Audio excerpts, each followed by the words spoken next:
A Fall from Chase. I'm Rebecca Lieb. I'm Jason Horton. And this is Ghost Town.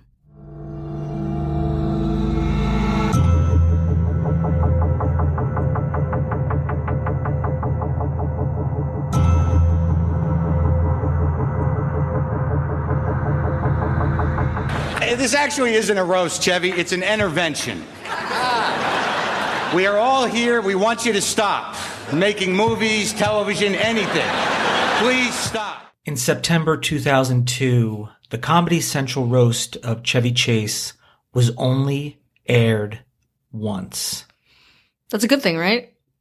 It's not very common for a comedy roast to only be aired once. I've gone to I went to one Comedy Central roast. Yeah. The roast of James Franco. Oh yeah, I think you mentioned that. Yeah, it was really good, and a lot of really great people there. A lot of his friends and peers and respected people in the industry. It was a real who's who. And if you've never watched a roast or a Comedy Central roast or one of those old Friars roasts, it's meant to be celebrating somebody, but you really stick it to them. It's supposed to be mean-spirited. You're getting roasted. If a roast is so mean that it's agreed that they're only going to air it once, that's pretty bad. Yeah. And Chevy Chase is the recipient of getting roasted and also the person that was like, I don't want this to ever air again. Yeah, no, and to know also, if you're not familiar with roasts and Comedy Central, they air the shit out of them. Like if you get a roast produced in your Comedy Central, like you're gonna air it like on the hour. Like they repeat over and over. People who are roasted are like pretty campy. I'm trying to think of other people like Jenny McCarthy, like people like that are roasted. I mean, there's also like Donald Trump was roasted. Donald Trump. Oh, I don't remember that. If you want to see a very cringy thing, it is very off topic. I'm admitting that. I see the comments on Apple Podcasts that this goes off topic, but it's on topic. If you want to see a very cringeworthy performance in a roast, Mike, The Situation. Oh God. From Jersey Shore. He was roasted? That roast. No, he was a roaster. He was a roaster.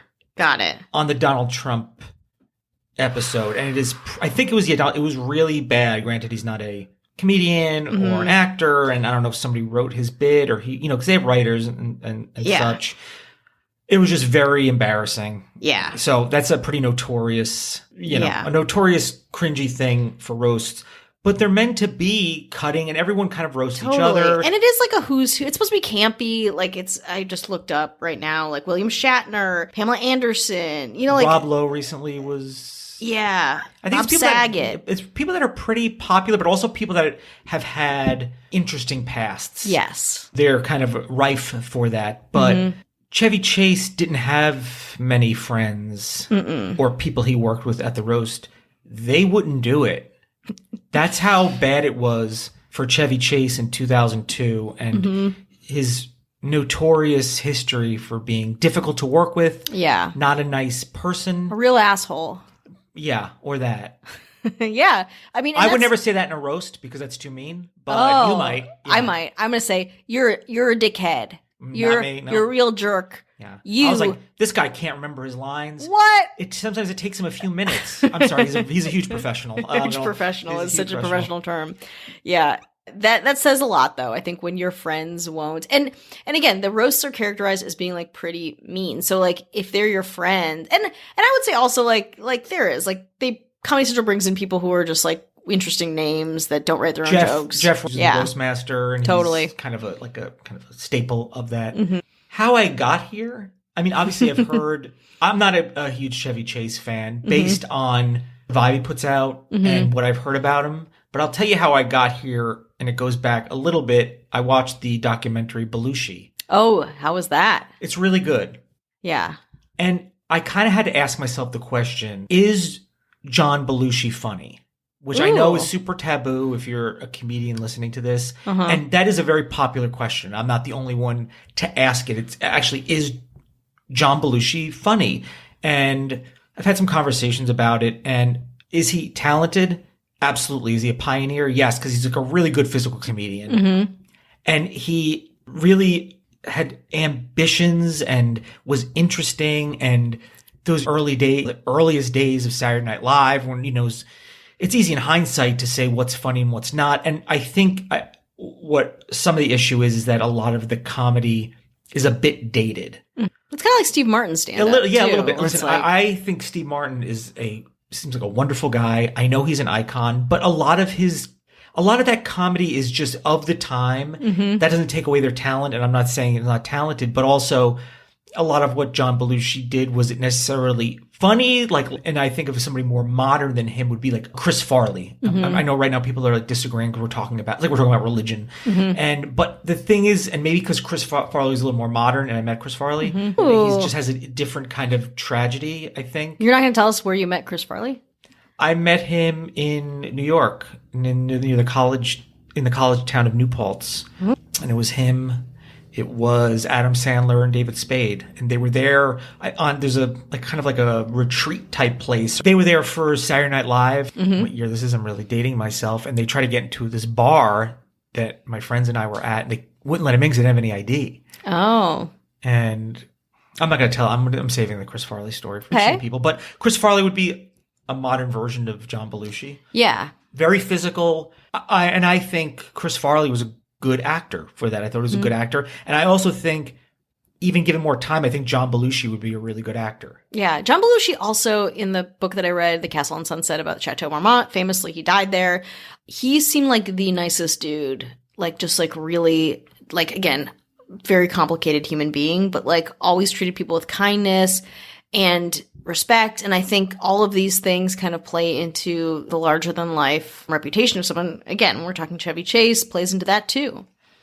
I think from what I'm gathering from the documentary, John Belushi was not, if you were a woman writing on Saturday Night Live, was probably very difficult for the woman. Damn. The book talks about him so glowingly. And I'm sure there are very kind of nice, kind of fun things, but it seems like somebody who is probably also difficult to work with, basically because it is kind of in some ways, as much as I'm not a huge fan, even looking back at Animal House, I was like, I don't know if it's important, but I don't know how funny it is. I had issues with drugs and was just a complicated, interesting dude. But I think he would have been that movie Neighbors that was his last movie, and it didn't, I don't think it did well critically. I think because he and Dan Aykroyd kind of switch with characters. I think they would normally play to type, but I think he'd be a really good actor, and I'm not taking anything away from that.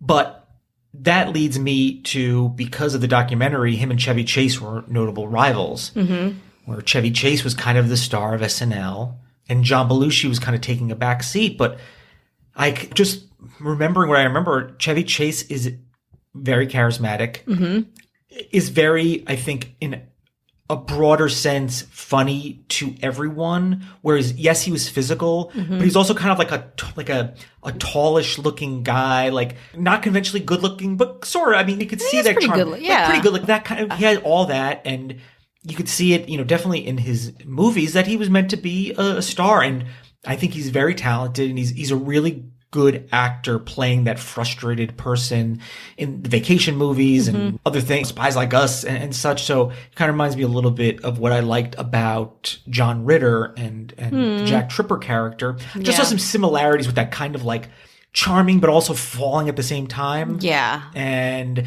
you kind of making a fool out of himself, but you still wanted to be kind of around him.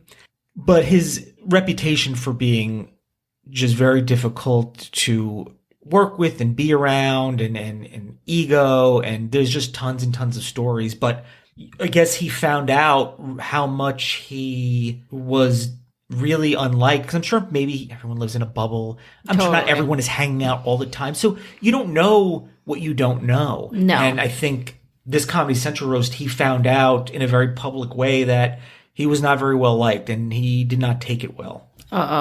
So I was watching some of it, and you watch it, and it's not so much that what they're saying is so mean, or it's whoa, that's too far.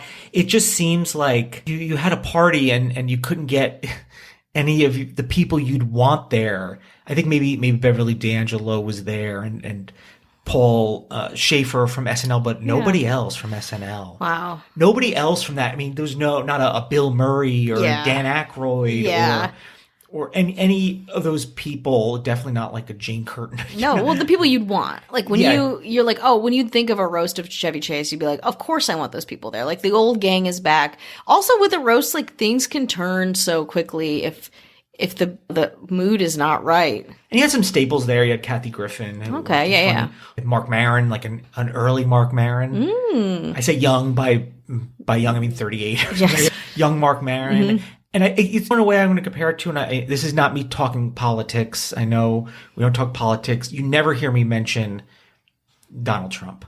Very seldom do I mention this on this podcast. We've been doing it for a long time. But I will say is, when Donald Trump has special celebrity guests. Yeah. For the most part, and if you disagree with this, you're lying to yourself. But I'm sure there's other people he would rather have at his things. Yeah. But those people won't show up for that. Yeah. But the price you pay is like, well, I get to be the president, or I get to be this person I want to be. This iconic. But the price you pay is no one that you want comes to the party. Yeah. Right. And that's all it's not meant to be political. I'm just saying something that's very obvious, and anyone who kind of knows, it's like that's for whatever reason. And that's what I think happened in this case. And to see no one showed up, because I'm sure he was like, you're the star, you're the big man. And he probably does that wherever he goes. And he got there and he realized it's like, oh, none of these people, like I don't even know most of these people. And the jokes are like I think they came from people that he respected and worked with. I think it just came from people that are like, I'm also like in this business. And that happens. There's tons of roast where it's like, I don't even know this dude. Yeah, it's like, oh, he was on like a Comedy Central clip show once. Yeah, and that does happen, but this didn't have anybody from that. And then so when these roasts are coming, it's like nobody likes you, and this is coming from somebody who doesn't know you, and we still don't like you. And that's worse than having somebody tell you something. And I think he took it really hard. According to IMDb, he was truly shocked and hurt by the comments directed at him in the roast. Chase knew he had burned some bridges over the years, especially among his former SNL co-stars, but was unaware about how much his peers had come to despise him as a result of his past behavior. As soon as the roast was over, Chase went straight to his hotel room and sobbed the entire night, sinking into a depression while Paul Schaefer comforted him. Paul Schaefer. That's the only one from SNL Damn. that would come. Not that that's a bad thing, but also, like, what a shitty place to just be, like, corralling an upset Chevy Chase on the way home to the hotel and in the hotel room. Like, and you're supposed to feel like, wow, like, what is my career? Like, oh, it's great to see. It's like a Lifetime Achievement Award, but from other people that you respect. And you just find out, it's like, oh, hey, this night's going to be for you. We got some people you barely know. Totally. I mean, it goes to show how out of touch he was. Like, really. And this is 2002. It's not like it was. Damn, this is like, when did Community, was he on in 2002? 2009. No. I think. Or 7 or 9. So this is, but like, to just not even realize that that's going to happen to you. Like, to not even have any, like, if he would have known that, of course he would have said no. But the fact that he was living in a world where he's like, oh, we'll get some people. Like, I don't have a ton of friends, but like, it'll still be fun. And then to be blindsided by like D-list Comedy Central celebrities and then to freak the fuck out on the way home. Like, that is, you are in a bubble, my friend. Yeah. And which I imagine that he's not the only celebrity to be in a bubble. No, Mariah Carey would never say yes to this, though. Exactly. It was. I think there's people that have the self-awareness, and I think he didn't realize. But I don't think that, unless I can't speak for him, I don't think that changed him, because apparently his behavior on Community, which I've never actually watched, and I don't know if it's all him or what the case may be, and I'm not speaking for that, but it wasn't great. And Will Ferrell said the worst SNL host he experienced in his time at SNL was Chevy Chase. It's pretty tough, and I'm sure he was a fan of Chevy Chaser, and to see how difficult. I mean, it's got to be tough to be public like that, because I'm sure everyone runs into people. It's like, all right, you had an off day, or today you were a jerk to me, the next day you're not so bad. Imagine how many cumulative testimonies you need to get a reputation as being difficult to begin with. A lot. And then to take it to the next level where, like, Will Ferrell is publicly saying, who, again, I've heard really great things about him and like how nice he is. Not, Belushi style nice, but nice John to everybody. Belushi is like... the book, I'm telling you, Castle on Sunset says really nice things, probably because he died there. I don't know. Is probably a lot of that is true, but from what I'm gathering, I'm sure people that have issues with drug dependency and celebrity are probably difficult to deal with. Mm-hmm. They could be the worst or best person, and that's going to bring something out in sure. them. And that's unfortunately the side effects of that, or it could be. And I'm sure he was probably great and nice a lot of times, but also when it came to ego, and sure it was probably, it used to be hard for women in the entertainment industry. I know you didn't know that. I just sailed in, show running 4 different shows, Netflix, Hulu, HBO Max, HBO Plus, Not HBO Quibi, Time, that's done. HBO. No, I'm still on Quibi. Oh, well, you're keeping it afloat? Yeah. So there was a lot in Community, which I've never watched. A lot of it because it's something. Well, Dan Harmon, talk about an asshole. Honestly, right. And I know Dan Harmon is. I don't know him. I've probably seen him. Well, I've interacted with him. I want to like him. Community is not really my jam either, to be honest. And again, I'm sorry if people feel differently. I know people love the show. It's really smart. It's really funny. But it's hard because it's Chevy Chase is a genius. Dan Harmon, genius. There are limits to being a genius and your success if you're a total asshole. I've always said when people want to take me out for coffee or pick my brain because I'm not successful, but enough where that happens every once in a while. And I'll be just be nice to people and be okay to be in a room with for 14 hours. That's the key. And with people like that who are so immensely talented and who are undercutting themselves and their immense talent because they're so difficult, it's heartbreaking. There were obviously between Dan Harmon, who seems to have kind of own up to some of his transgressions. I don't know. I'm not here to support him or not. I'm literally zero say. I've never watched anything he's ever done except half an episode of Community, of the first episode. Yeah. That's all I've ever watched. So I have no stake. I mean, I know somebody that dated him. Totally. Maybe ex-roommate of mine did. Yeah. That was odd. Yeah. A long-term relationship with this person. Yeah. Pretty intense. Yeah. So, and then also just not so veiled racism on the set of Community, sexism, things like that, where this 2002 roast did not, I don't know what it did. If he just some people, especially lately, where they just lean into the bad things. Yeah. Where they're just I could kind of have a come to Jesus moment, I guess. But no, I think I'll just lean into the thing you don't like about me more and let that define my personality. Totally. I don't know what the case is, but... Totally. And I also want you to think about it from the roastees' point of view, or the roasters' point of view, I guess. These people, again, they're not as big of celebrities as Chevy Chase. They get put on the show. Again, Kathy Griffin, sure, she's a staple, but again, someone like a young Mark Maron, it's he wants to make the best, most cutting jokes that he wants to from this person that he kind of idolizes, but also he doesn't know very well. So again, it's just it just speaks to the lack of self-awareness for someone putting themselves in that position.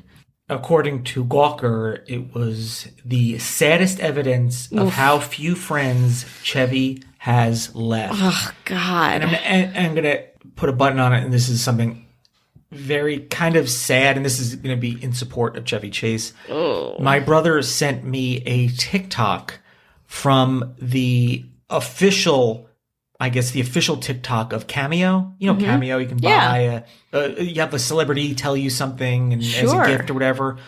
Well, they used one of them for their TikTok to promote Cameo. And I honestly had to rub my eyes and be like, is this really Cameo that's posting this, or is somebody... I thought it was a joke, or I thought it was a mean joke, but it is one that Chevy Chase did for somebody. Kind of out of sorts. He's old. You know what I mean? Yeah. Cut him a break in that sense. Yeah, what is he, 85 now? Exactly. But it's just a very confused, probably because also it's hey, you're doing this thing, Cameo. I don't know if it's for money or charity or whatever. And I'm sure he's probably what is this too? but he is trying to remember something from the movie Vacation. Oh, God. It's honestly, it's really sad. God. And I thought it was in really poor taste. I don't know who let that slide because I was like, I thought it was somebody who got it and they just posted it on TikTok to be dank, as they say, which I would have gotten. But this was just a very kind of mean, and it's not Chevy Chase's fault, but I don't know why Cameo would use that to advertise Cameo. Yeah. Also, it's like, hey, what's up, TikTok? You love this guy born in 1920, right? I mean, you know what I mean? It's like, who is... It's just a bad move. Just a bad call. There's a lot of, like, Vince Neil on... from Motley Crue, which is not even that current. No, I mean, that's good. I mean, if you're going to get a Cameo, get Kato Kaelin, because he will write you a song. I was on an episode of, speaking Community, Joel McHale. Yeah. I was on an episode of a clip of Talk Soup when I was on Kato Kaelin's talk show. I totally remember that. Yeah, so... You have connections to all these people. Do you want my cameo?